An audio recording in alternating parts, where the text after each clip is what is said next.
Welcome back, criminophiles, to another episode of Homicide Cases.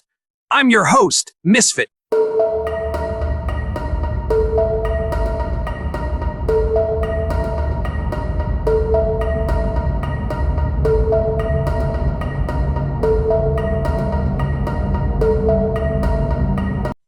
I'm Richard Angelo, better known as the Angel of Death. I'm an American serial killer with 4 known victims. Chapter 1: The Fatal Hero, a forensic, psychological, and jurisprudential analysis of the Richard Angelo case. The intersection of clinical healthcare and serial homicide presents one of the most disturbing paradoxes in modern criminology. Within this specialized field, the case of Richard Angelo, a registered nurse at Good Samaritan Hospital in West Islip, New York, serves as a quintessential study to the malignant hero. Operating during a critical window in 1987, Angelo utilized his proximity to vulnerable patients and his specialized knowledge of pharmacology to orchestrate life-threatening crises, purely to derive psychological gratification from his subsequent attempts at resuscitation. The following report provides an exhaustive examination of Angelo's biography, the pharmacological mechanisms of his crimes, the forensic investigation that led to his apprehension, the landmark legal proceedings that followed, and the lasting impact of his actions on medical oversight and clinical safety protocols. Biographical genesis and social conditioning. The developmental trajectory of Richard Angelo is characterized by an outward veneer of conventional success and service that masks a profound internal psychological deficit. Born on August 29, 1962, in Long Island, New York, Angelo was the product of a stable, middle-class household deeply embedded in the educational infrastructure of the region. His father was a high school guidance counselor for the Lindenhurst School District, and his mother was an economics teacher. This background within a family of educators and public servants likely instilled a significant pressure to achieve and serve, which manifested early in his life through high-status community roles. Angelo's adolescence and early adulthood were marked by his participation in organizations associated with heroism and community trust. He was an Eagle Scout and a volunteer fireman, roles that positioned him as a protector and responder to emergencies. These positions provided the early reinforcement of the rescuer identity, a theme that would later become warped into a lethal compulsion. Academically, he demonstrated significant aptitude, graduating from St. John the Baptist High School in 1980 before entering the nursing program at Farmingdale State College. As an honor student, he was well regarded for his technical proficiency and clinical potential, ultimately transitioning into a career as an emergency medical technician and later a charge nurse. Despite these external markers of competence, Angelo harbored a debilitating sense of inadequacy. He later confessed to investigators that he felt very inadequate and lacked self-confidence in his professional capabilities. This psychological dissonance, the gap between his high-status professional responsibilities and his low self-perception, created the necessity for an extreme compensatory mechanism. He sought to create a situation where he could demonstrate his knowledge and skill, thereby validating his worth to himself and to his colleagues. The clinical environment and modus operandi. Richard Angelo's criminal activity was centered at Good Samaritan Hospital, now Good Samaritan University Hospital, and West Islip, New York, primarily within the intensive care and cardiac units. His role as a charge nurse provided him with significant autonomy and control over the environment, including the administration of high-alert medications. Pharmacological selection and mechanism. The selection of tools for his crimes reflected a sophisticated understanding of hospital pharmacology. Angelo primarily utilized neuromuscular blocking agents, specifically pavulon and anectine. These agents are intended for use in controlled surgical settings to induce skeletal muscle paralysis, facilitating procedures such as endotracheal intubation. However, when administered to a conscious patient without medical ventilation, they induce a catastrophic respiratory failure. Angelo would inject these paralytic agents into the IV lines of his patients, often choosing those who were already compromised or elderly, which allowed the resulting respiratory stress to be misinterpreted as a natural complication of their existing conditions.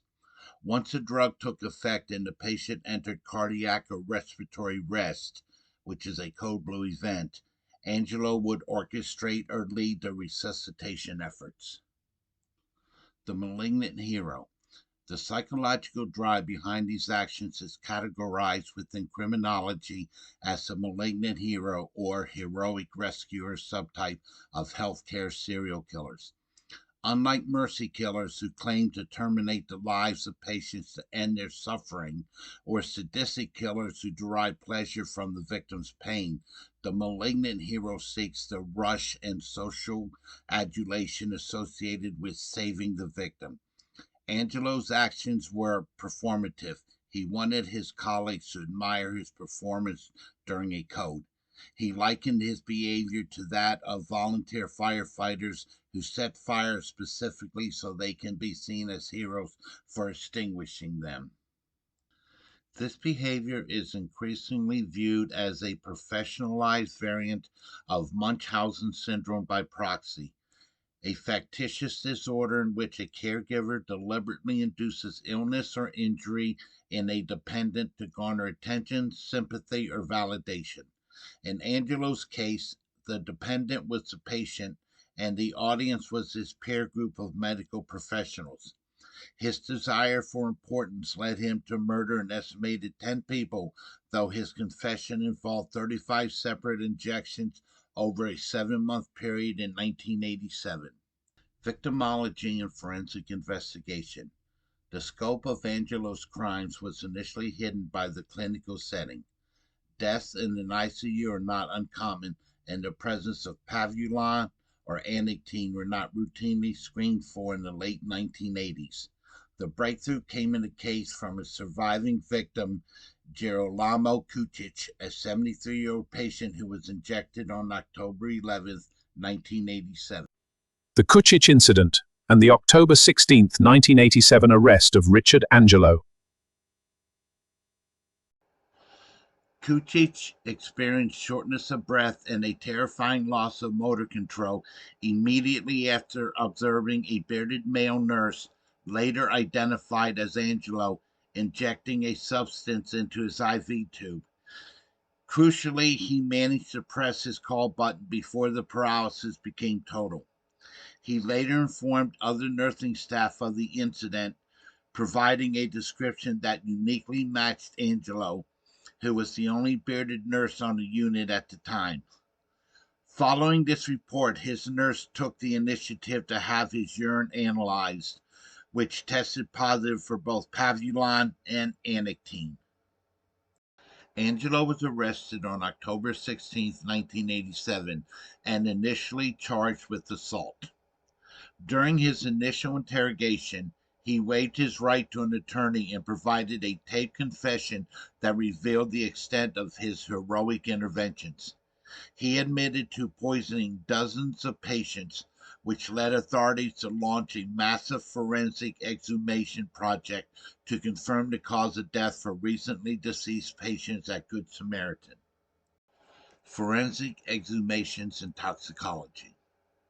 The investigative team, faced with the challenge of proving homicide in a hospital setting, exhumed a total of 32 bodies to collect tissue and organ samples for toxicological testing. This was a significant undertaking as muscle relaxants like pavulon are complex to detect in decomposing tissue. However, specialized testing confirmed the presence of pavulon in several victims, providing the material evidence needed for a homicide prosecution. Crimes and victims. Between April and October 1987, Angelo's actions led to numerous medical emergencies during his shifts. Notable incidents include September 8, 1987, John Stanley Fisher, 75, died after an induced crisis. September 16, 1987, Milton Pulteney, 75, passed away under similar suspicious circumstances. September 21st, 1987, Joseph Francis O'Neill, 79, succumbed following an unexplained medical event. October 5th, 1987, Joan Hayes, 53, died unexpectedly. October 9th, 1987, Frederick Lagois, 65, passed away after a sudden medical downturn. October 16th, 1987, Anthony Green, 57, died under suspicious conditions. In total, Angelo was suspected of poisoning at least 35 patients during his tenure at Good Samaritan Hospital, with many cases resulting in fatalities. The forensic examiners noted that while pavulon was detected in O'Neill and Hayes, the jury eventually returned not guilty verdicts for those specific counts, highlighting the difficulty of proving that the injection was a definitive cause of death in patients who were already severely ill. Legal proceedings and a dissociative defense. The trial of Richard Angelo in 1989 became a landmark case in New York state law, particularly regarding the use of psychiatric expert testimony and the admissibility of polygraph evidence. Angelo was charged with multiple counts of second-degree homicide, specifically depraved indifference homicide and assault. The dissociative identity disorder defense. The defense did not deny that Angelo had performed the injections. Instead, they sought to demonstrate that a mental illness precluded him from forming the required mental state, awareness of a grave risk of death. Two psychological experts for the defense testified that Angelo suffered from a dissociative disorder. They argued that during the incidents, Angelo was in a state where he did not recognize the connection between the injections and the resulting respiratory failure of his patients. According to this theory, Angelo's underlying feelings of inadequacy were so extreme that his psyche fractured, creating a dissociative gap where he could focus on his heroic rescue while being cognitively blind to the fact that he was the source of the emergency.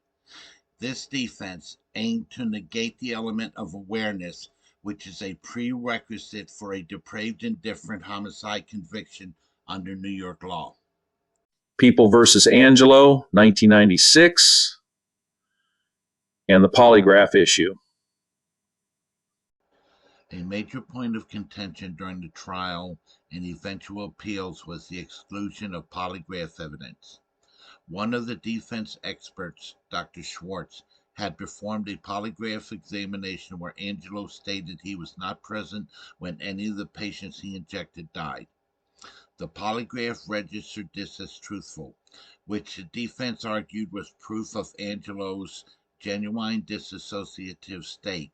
He sincerely believed he wasn't there during the deaths, despite physical evidence to the contrary. The trial court ruled the polygraph evidence inadmissible, citing the established New York standard that polygraph results are not generally accepted as reliable by the scientific community. Angelo appealed this all the way to the New York Court of Appeals. In the 1996 ruling, People versus Angelo, the court affirmed the conviction, stating that 1. Polygraph testing is scientifically unreliable and thus inadmissible. 2.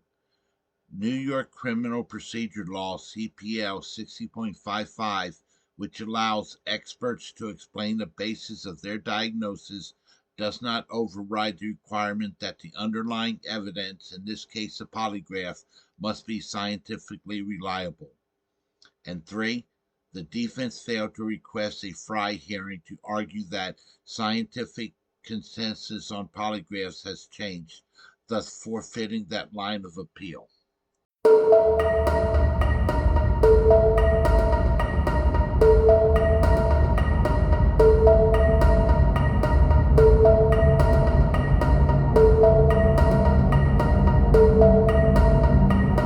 The jury, after hearing 8 weeks of testimony from 32 witnesses and reviewing over 100 exhibits, returned a mixed verdict.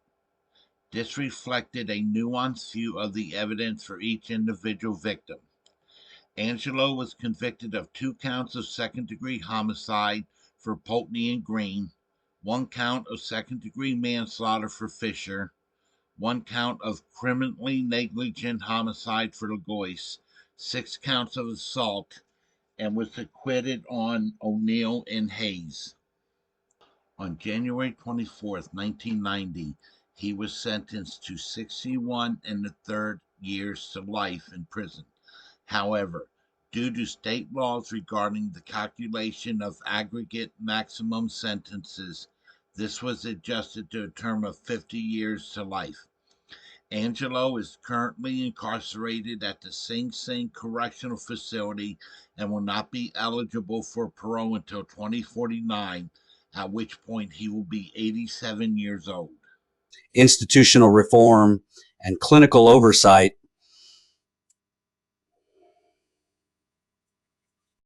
The Richard Angelo case prompted a profound reevaluation of hospital safety and medication security, particularly concerning neuromuscular blockers. The investigation revealed that Angelo had relatively easy access to drugs like Pavulon, which were not as strictly controlled as narcotics at the time. Medication monitoring and automated systems. In the years following the Angelo case, New York and other states implemented more rigorous protocols for high alert medications. The introduction of automated dispensing cabinets, which require biometric or password protected access and create a digital audit trail for every dose removed, has significantly reduced the opportunity for unauthorized drug administration. Furthermore, many hospitals now require a double check system for the administration of paralytic agents. Statistical surveillance and red flags. Epidemiology oversight has become a primary tool in identifying potential healthcare serial killers. Hospitals now monitor for suspicious codes, events that occur at a rate higher than expected for a given unit or shift. The Angelo case contributed to the identification of several behavioral and environmental red flags that hospital administrators and nursing managers are trained to monitor. Impact on legal ethics and professional accountability. The Angelo case also influenced the intersection of medicine and the law, particularly concerning the ethics of medical personnel in state sanctioned activities like lethal injection. The drugs used by Angelo, Anactine and Pavulon, are the same agents used in many lethal injection protocols in the United States. Legal challenges to these protocols often cite the risk of consciousness during paralysis, the exact horrific state experienced by Angelo's victims, such as Girolamo Kucic. This had led to a significant ethical debate within the American Medical Association and the American Society of Anesthesiologists regarding whether physicians should participate in executions, as it mirrors the technical aspects of the practice of anesthesia but with a lethal intent. The trauma caused by Angelo's misuse of these drugs underscored the importance of the medical maxim first do no harm, which is primum non nocere, which has led to stricter professional standing policies for board certified anesthesiologists. Conclusion: the lasting legacy of the angel of death. Richard Angelo remains a seminal figure in the study of healthcare serial killers. His case effectively dismantled the myth that all medical killers are angels of mercy looking to end suffering. Instead, Angelo exposed a more narcissistic and dangerous reality that the clinical environment can provide a stage for those with profound psychological deficits to act out fantasies of power and heroism. The legacy of the Angelo case is visible in the physical and procedural architecture of modern hospitals, from the automated drug cabinets to the epidemiological surveillance of patients' outcomes. The lessons learned from the deaths of Milton Pulteney, Anthony Green, and others continue to inform the protection of patients today. While Angelo is scheduled to remain in Sing Sing for the duration of his natural life, the forensic and legal precedents established by his trial, particularly People v. Angelo, continue to serve as essential reference points for the prosecution of healthcare related crimes and the admissibility of psychological evidence in the digital age. Through the survival and bravery of Girolamo Kutic, a cycle of perdition was broken, allowing for a comprehensive investigation that brought a hidden killer to justice and permanently altered the landscape of medical safety. The case remains a stark reminder that within the walls of healing, the most dangerous threat is sometimes the person tasked with the patient's care. Well, that's my story. I wasn't much of a hero, was I? That's all for this episode of Homicide Cases as I close the file on Richard Angelo. Join me next episode as I open the file on William Archard. Anyone who follows me, I'll follow you back. If you like this episode, leave a like and comment. This is Misfit signing off, and as always, stay safe.